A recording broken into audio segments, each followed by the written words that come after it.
ലേണിംഗിന്റെ പുതിയൊരു ക്ലാസ്സിലേക്ക് എന്റെ കുട്ടിക്കുറുമ്പുകൾക്ക് എല്ലാവർക്കും സ്വാഗതം. ഈ കഴിഞ്ഞ ദിവസങ്ങളിലായിട്ട് നമ്മൾ പരീക്ഷാ ചോദ്യങ്ങളും കാര്യങ്ങളൊക്കെയാണ് പറയുന്നത് അല്ലേ. കാരണം എന്താണ്, ക്രിസ്തുമസ് എക്സാം ആണ് നമുക്ക് മുന്നിലുള്ളത്. അപ്പൊ ഇന്ന് ടീച്ചർ വന്നിരിക്കുന്നത് ഒരു പ്രധാനപ്പെട്ട പരീക്ഷാ ചോദ്യമായിട്ടാണ്. ആരും കാണാതെ പോകരുത്. കാരണം എന്താണ്, പരീക്ഷയ്ക്ക് ചോദ്യങ്ങൾ വരുന്നത് ഇത്തരത്തിലുള്ളതാണ് കേട്ടോ. അപ്പൊ എന്റെ മക്കൾ ഇതെല്ലാവരും അറിയണം. ഇന്ന് ചോദ്യത്തിലേക്ക് പോകുന്നതിന് മുമ്പ് നമ്മുടെ ചാനൽ ആദ്യമായിട്ട് കാണുന്നവർ എന്ത് ചെയ്യണം, സബ്സ്ക്രൈബ് ചെയ്യണ്ടേ. അപ്പൊ ശ്രുതി ടീച്ചറുടെ ക്ലാസ്സുകൾ മാത്രമല്ല, എല്ലാവരുടെ ക്ലാസ്സുകളും നിങ്ങൾ കാണണം. ലൈവ് ക്ലാസ്സുകൾ കാണാൻ വേണ്ടിയിട്ട് എന്ത് ചെയ്യാ, കാണാൻ വേണ്ടിയിട്ട് അല്ലെങ്കിൽ അതിന്റെ നോട്ട്സ് ഒക്കെ കിട്ടാൻ വേണ്ടിയിട്ട് നമ്മൾ വാട്സപ്പ് കമ്മ്യൂണിറ്റി ഗ്രൂപ്പിൽ ജോയിൻ ചെയ്യണേ, മറക്കല്ല കേട്ടോ. അപ്പൊ ടീച്ചർ ചോദ്യത്തിലേക്ക് പോകാം. മുൻവർഷ ചോദ്യമാണ് ടീച്ചർ പറയുന്നത്. ഇത് നോക്കിക്കേ, ഇതാണ് ചോദ്യം. പക്ഷെ ഇതൊട്ടും ക്ലിയർ ഇല്ല അല്ലെ. അപ്പൊ ടീച്ചർ എന്ത് ചെയ്തിട്ടുണ്ട്, ഇതിൽ എന്താണ് ഉള്ളത് അത് ടീച്ചർ അടുത്ത പേജിൽ കാണിച്ചു തരാവേ. കുറെ ഫ്രൂട്ട്സും കുറെ വെജിറ്റബിൾസും ആണ് കേട്ടോ. കുറെ പഴങ്ങളും കുറെ പച്ചക്കറികളാണ്. അപ്പൊ ഏതൊക്കെയാണ് പഴങ്ങൾ, ഏതൊക്കെയാണ് പച്ചക്കറികൾ എന്ന് എന്റെ മക്കള് എടുത്ത് എഴുതിയാൽ മാത്രം മതി. അപ്പൊ അത് ക്ലിയർ ആവാൻ വേണ്ടിയിട്ട് ടീച്ചർ അടുത്ത പേജിലേക്ക് പോകാം. പരീക്ഷയ്ക്ക് ഇങ്ങനെയാണ് കേട്ടോ ഉണ്ടാവുക. അപ്പൊ എന്റെ മക്കൾ അത് മനസ്സിലാക്കണേ. ഇത്രയും വെജിറ്റബിൾസും ഇത്രയും ഫ്രൂട്ട്സ്, ഇത്രയും പഴങ്ങളും ഇത്രയും പച്ചക്കറികളും ആയിരുന്നു നമ്മുടെ കഴിഞ്ഞ ഈ പേജിൽ ഉണ്ടായിരുന്നത്. ഇതാണ് പരീക്ഷയ്ക്ക് വന്ന ചോദ്യം. അപ്പൊ മക്കൾക്ക് ഒന്നും കൂടെ കാണാൻ വേണ്ടിയിട്ട്, ക്ലിയർ ആയിട്ട് കാണാൻ വേണ്ടിയിട്ടാണ് ടീച്ചർ ഇതാ ഇവിടെ ഇങ്ങനെ തന്നിരിക്കുന്നത് കേട്ടോ.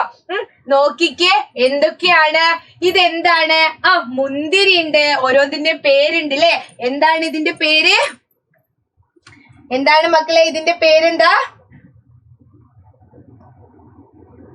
മുന്തിരി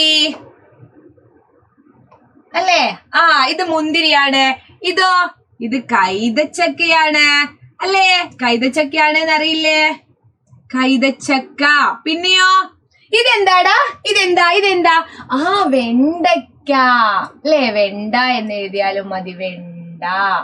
ഇതെന്താണ്, മത്തനാണല്ലേ, മത്തൻ. ഇതെന്താണ്, ആപ്പിൾ ആണ്, ആപ്പിൾ അല്ലേ, ആപ്പിൾ. ഇത് ഉള്ളി അല്ലേ, ഇത് ഉള്ളി അല്ലേ. എല്ലാരും കമന്റ് ചെയ്യണം കേട്ടോ. ഇത് ഉള്ളിയാണ്. ഇതുപോലെ ഇത് വാഴപ്പഴമാണ്,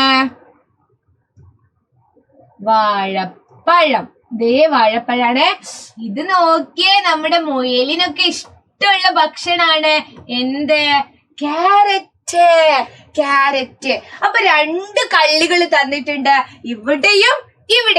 ഒന്നില് മുന്തിരി എന്ന് എഴുതിയിട്ടുണ്ട്, ഒന്നില് ക്യാരറ്റ് എന്ന് എഴുതിയിട്ടുണ്ട്. അപ്പൊ നമ്മൾ എന്ത് ചെയ്യണം, ഈ പട്ടികയിൽ ബാക്കിയുള്ളത് മുഴുവൻ നമ്മൾ എഴുതണം. മുന്തിരി എന്ന് എഴുതിയത് എന്തിന്റെ കോളത്തിലായിരിക്കും? മുന്തിരി എന്താണ്, പഴാണോ അല്ലെങ്കിൽ പച്ചക്കറിയാണോ? എന്താണ്, പഴാണ്. അപ്പൊ നമുക്ക് ഇവിടെ എഴുതണം പഴങ്ങൾ അല്ലെങ്കിൽ പഴം അല്ലേ, പഴം അല്ലേ, പഴങ്ങൾ അല്ലെങ്കിൽ പഴം. പിന്നെയോ ഇവിടെ എന്താണ്, ഇത് എന്തിന്റെ കള്ളിയായിരിക്കും, ഇത് എന്തിന്റെ കോളായിരിക്കും? പച്ചക്കറിയുടെ കോളായിരിക്കും അല്ലേ, പച്ചക്കറി. അപ്പൊ നമ്മൾ എന്ത് ചെയ്യണം, തന്നിരിക്കുന്ന ചിത്രത്തില്, ഇതാണ് തരാ കേട്ടോ. തന്നിരിക്കുന്ന ചിത്രത്തില് നമ്മൾ പഴങ്ങളൊക്കെ ഈ കള്ളിയിലേക്ക് എടുത്തെഴുതണം. അതിന്റെ മക്കൾക്ക് അറിയില്ലേ? ഈ കള്ളിയിലേക്ക് നമ്മൾ പച്ചക്കറികളൊക്കെ എടുത്തെഴുതണം. ഏതൊക്കെയാണ് നമുക്ക് നോക്കാട്ടോ. നോക്കിയേ, ടീച്ചർ ഇവിടെ എഴുതിയിട്ടുണ്ട്. പഴങ്ങളെ കള്ളിയിൽ എന്താണ്, മുന്തിരി പഴം അല്ലേ. പിന്നെ അതുപോലെ ആപ്പിൾ എന്താണ്, പഴമാണ്. അതുപോലെ വാഴപ്പഴം പേരിൽ തന്നെ ഉണ്ട് അല്ലേ, വാഴപ്പഴം. നമ്മുടെ വാഴപ്പഴം പഴമാണ്. കൈതച്ചക്ക, അപ്പൊ പഴത്തിന്റെ കള്ളിയിലാണ് ഇതൊക്കെ. ഇനി പച്ചക്കറി ഏതൊക്കെയാണ്, നമ്മൾ എന്താണ്, ക്യാരറ്റ് പച്ചക്കറി അല്ലേ. അപ്പൊ ഇതാ ടീച്ചർ എഴുതിയിട്ടുണ്ട് ക്യാരറ്റ്. മത്തൻ പച്ചക്കറി അല്ലേ, നമ്മൾ കറിയൊക്കെ വെക്കാറുണ്ട് അല്ലേ.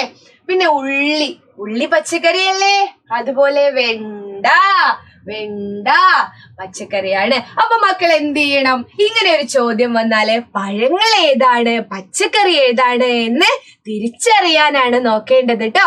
എന്നിട്ട് രണ്ട് കള്ളിയിലായിട്ട് പഴങ്ങളുടെ കള്ളിയിൽ പഴങ്ങൾ എഴുതുക, പച്ചക്കറിയുടെ കള്ളിയിൽ പച്ചക്കറി എഴുതുക. അപ്പൊ പച്ചക്കറി എന്നുകൂടെ നിങ്ങൾ അറിയണം കേട്ടോ. മക്കൾക്ക് എഴുതാൻ പറ്റില്ലേ? അപ്പൊ ഇതാണ് വളരെ പ്രധാനപ്പെട്ട ഒരു പരീക്ഷാ ചോദ്യമാണ്. ഇത് നമ്മൾ പഠിച്ചു കഴിഞ്ഞു. അപ്പൊ അടുത്ത ഒരു ചോദ്യവുമായിട്ട് അല്ലെങ്കിൽ ഇതുപോലത്തെ വീഡിയോ ക്ലാസ്സുകളുമായിട്ട് ടീച്ചർ ഇനിയും വരാം. അതുവരേക്കും ബൈ.